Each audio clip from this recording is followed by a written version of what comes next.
अरे का हो, हम कहले रही ना कि चिराग भैया के सरकार बनी है। अब काहे खातिर उसल बाड़ी?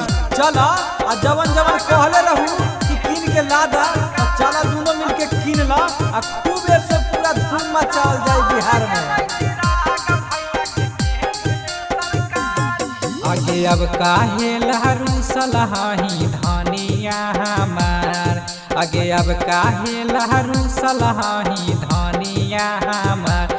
अब तो बहन गेलै चिराग भैया के केंद्र में सरकार, अब गढ़ाई देबौ मौगी तोरा सोनावा के हार। आगे यही दिन हमा के हालै कब से इंतजार, आगे यही दिन हमा के हालै कब से इंतजार।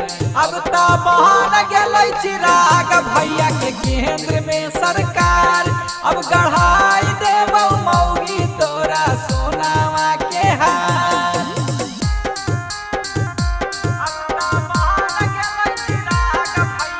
म्यूजिक डायरेक्टर टुनटुन बाबू सलहा हाजीपुर वैशाली।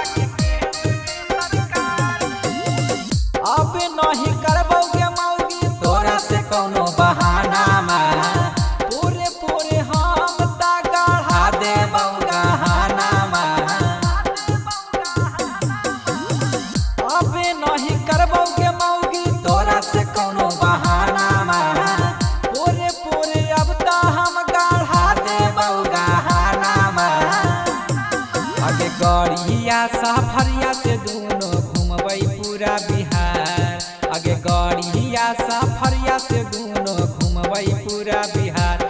अब ता बन गेलै चिराग भैया के केंद्र में सरकार, अब गढ़ाई देबौ मौगी तोरा सोनावा के हार।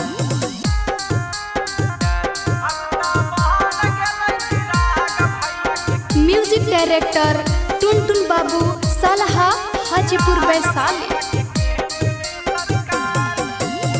चल के कीन लेके मौगी कानामा के बालिया, संगे संगे किनली है लगावेला ओठलालिया। चल के कीन लेके मौगी कानामा के बालिया, संगे संगे किनली है लगावेला ओठलालिया। कुंदन पास हवान अब न करैतौ इंतजार, आगे कुंदन पास हवान अब न करैतौ इंतजार।